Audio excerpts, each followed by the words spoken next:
The Simpsons is so hilarious. I mean, Homer just cuts off his own thumb and then it totally withers away, and Lisa's totally crying and...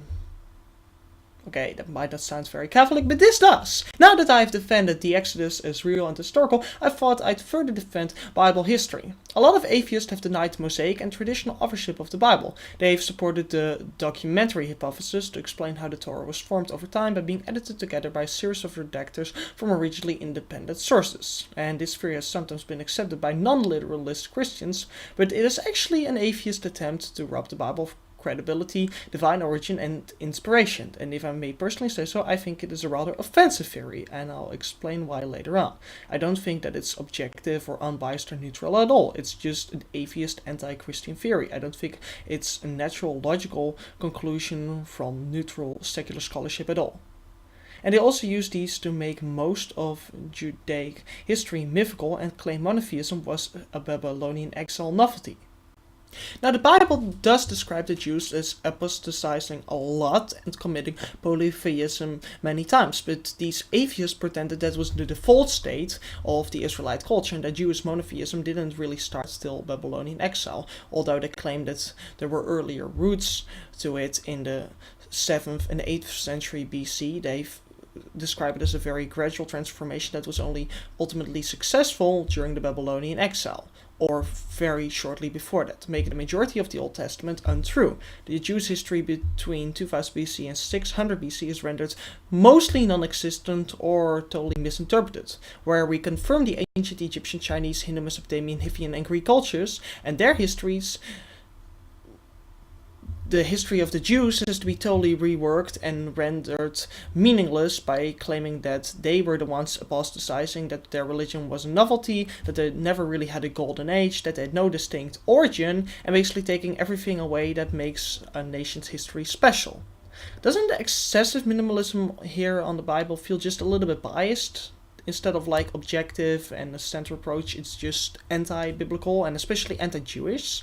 So I'm gonna refute both the notion of the documentary hypothesis and the denial of Judaism's traditional origins, and defend traditional authorship and Judaism's divine origins, as they are very much intertwined. So 2 rebuttals for the price of 1.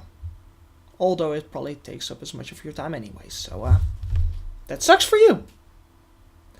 And so this is actually also, of course, a defense of Judaism and of their history, because even though I still believe in extraclesiam nullus salus, as all Catholics should, and I believe that the Catholic covenant is the only full, complete covenant and the only one granting salvation, and that the Jews still need to be converted, I do really believe in our Jewish roots, and do really believe in the Second Vatican Council's appreciation of that, and that the Jews still are God's people, and that they are the origins of our faith, even though our faith, the completion of it, is necessary for salvation. So this is kind of a combination of traditionalism along with the complex nuances of Vatican II. So actual Catholicism, basically, yes. And no, that's not arrogant. I'm just totally right, it's true. Their approach is actually fundamentally flawed. The case basically works as follows. Step 1. Denying Mosaic authorship based on some repetitions and supposed inconsistencies in the Torah. Deny that it was written by Moses to take away the idea that it was even just partially written by an eyewitness and make most of it mythical. And the problems are that, 1. Plenty of films and books we know have one author repeat itself a lot. That's why cinema sins exist. Just read the Harry Potter books, or even just a book I love, The Myth of Hitler's Pope, or watch the Back to the Future films, or the Indiana Jones films. Repetition is often a purposeful literary or poetic device. And also, the idea that the entirety of the Old Testament wasn't written by Moses doesn't justify arbitrarily speculating on when, what parts were written by whom, without older copies or testimonies or traditions to back you up, and only sheer speculation. Are there any old scrolls of the Yahweh source or the Deuteronomy source? Any speculation beyond Moses writing them isn't supported by any Bible text or any ancient author. It's a notion of its earliest, the late 18th century. Also, to quickly offer the solution to all of these supposed inconsistencies and repetitions, Moses would have written Genesis and parts of Exodus anyways, based on tradition and not on his own testimonies, so things he would have heard from Jewish relatives.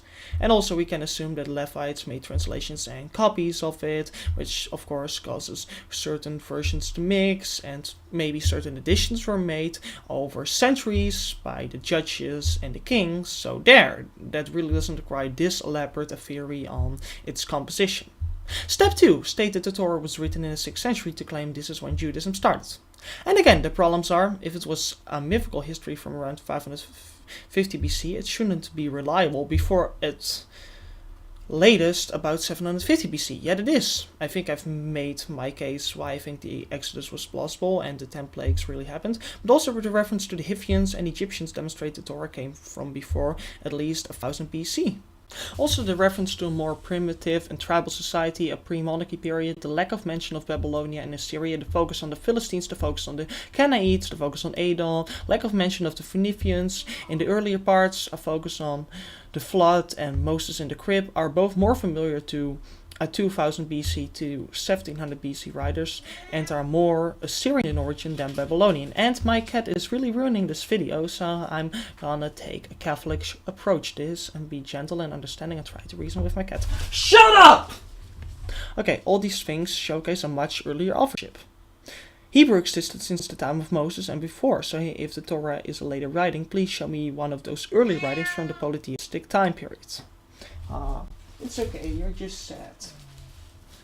By the way, on a side note, my psychologist says that I suffer from bipolar. I really don't get it. Why can't you stop annoying me? Do you hate me or something? One of those earlier writings from the polytheistic time period. Step 3. Used flawed logic to link the books to Babylonian exile, stating they expressed the feelings of the time. Well, once again, the problems are, so there were polytheists who were captured by polytheists, who were more likely to treat polytheists, were willing to worship the rulers well, and then they became monotheists. That's like a mass conversion to Judaism amongst Belgians during the Nazi occupation. That's the most illogical move one could possibly make. Would the people in exile really be that concerned with complex caste systems that were totally meaningless while in exile? Would they put that much emphasis on the country and the temple that didn't really come from a monotheistic god that they might never see again anyways, thereby creating false hope? They are also oddly busy writing while being suppressed and oddly illiterate in times of peace. And the parallels with Babylonian exile are flimsy to say the least. And it doesn't make even any sense as propaganda. Why make Egypt your major villain and have an occasional mention of Babel? In the time of the Babylonians, Egypt had been attacked by both the Assyrians and Babylonians, who were the relevant threats, so not even going to make a mention of the earlier Assyrian empires for your propaganda? Okay. Jews had actually fled to Egypt, and Egypt had supported rebellions by Israel against Assyria. And granted, one king of Judah was killed in battle by the Egyptians, but that was about it. And okay, they did plunder the temple, but that was circa 900 AD. Don't Tobit and Judith both serve a lot better as excellent propaganda for Babylonian exile? And if that was the period that the Torah really gained its definitive form, wouldn't books on such subject matter have a lot higher status within traditional Judaism instead of being rejected along with all of the other Deuterocanonical books? And also, their understanding of Egypt isn't even based around the 6th century perspective, where Egypt was long seen as weak and outdated and often dominated by Nubians and Africans, which the Bible does describe, but only in the later books of Kings, after the 3rd intermediate period. Once again, making it incredibly accurate. Step 4. Wherever stories seem to connect and seem to form an interconnected whole, such as God referring to himself as the God of Abraham, Isaac, and Jacob, or God referring to his promise, or references to the descendants of Lot and Esau, or Joseph asking his body to be taken back from Egypt, or God saying he's the God that led them from Egypt, or references to the Ten Commandments, or references to the Levitic priesthood, or the Law of Moses, they claim that it is later extensive editing done during the 5th or even 4th century BC. Meaning that any education that wasn't composited from many different sources was good editing, but the fact that no one until the 18th century had a problem believing Mosaic authorship can be attributed to poor editing and to just not noticing the inconsistencies and repetition enough and not being critical enough, while they were very critical to still in many other places make it seem clear and thereby fooling people long enough till you came around to prove why they were wrong. The problem with that argument is that it is fucking convenient, lazy, and arbitrary.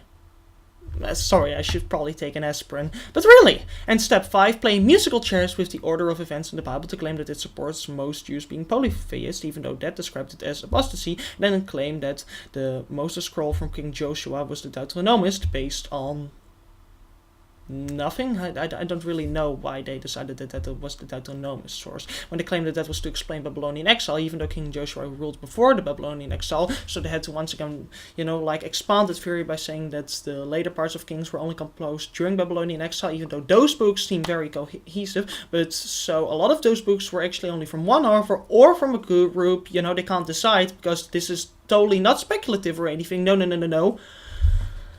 The problem is, well, I refer you to the problem of step 4. Yeah. And step 6, use archaeological evidence that shows the Jews practice polytheism at one point and take it out of context again. And the problem is that there is archaeological evidence that the supremacy of Yahweh to an absolutistic, monotheistic degree existed since the 2nd millennium BC. Here's some quick, often overlooked info that actually comes from Wikipedia, even though that usually supports these modernistic atheist theories. Egyptian sources actually mention Yahweh in the 2nd millennium BC, and I just love the context here, because the earliest putative reference to Yahweh is in the historical record of a list of Bedouin tribes of the Transjordan region made by Amenhotep III, who ruled from 391 BC till 1353 BC in the Temple of Ammon at Soleb. Therein the name of Yahweh is included in a passage referring to the land of Yahweh, or the Shazu, which is often interpreted as Hebrews of Yahweh. And the place name appears to be associated with Asiatic nomads in the 14th to 13th century BC. So they were already known as the people of Yahweh, or as the country of Yahweh, during the time that the Egyptians controlled the Levant. But no, they were just normal Canaanites who practiced polytheism back then. Right, because all the other Canaanites were known by one god, because, polytheists are known by one god. The Romans were known as the people of Jupiter, the Greeks as the people of Zeus. Oh no, wait, what? In 1979, Michael Oster suggested that the hieroglyphic rendering of Yahweh corresponds very well with what would be expected if the term signified Yahweh, and a later mention from the era of Ramesses II, who ruled from 1279 BC till 1213 BC, associates Yahweh with Mount Seir. From this, it is generally supposed that this Yahweh refers to a place in the areas of Moab and Edom. Whether the god was named after the place or the place after the god is undecided, but so it's possible that Yahweh was either a known god back then, or that there were already cities named after him, which again sounds very polytheistic. And Donald B. Redford thinks it is reasonable to conclude that the demonym Israel recorded on the Mernephos tale of 12 ABC refers to a Shazu enclave, and that since later biblical tradition portrays Yahweh coming forth from Seir, the Shazu, originally from Moab and northern Edom, went on to form one major element in the Almagram that was to constitute the Israel which later established the Kingdom of Israel. Which means that they actually did emigrate into Canaan, by the way, and that they also came from an area where Esau's descendants lived, the brother of Jacob, giving that story more probability, and that they actually did immigrate from the desert, which once again ties very well into the account of the later books of Moses and Joshua of what happened after the Exodus, but that's actually going to be relevant again later.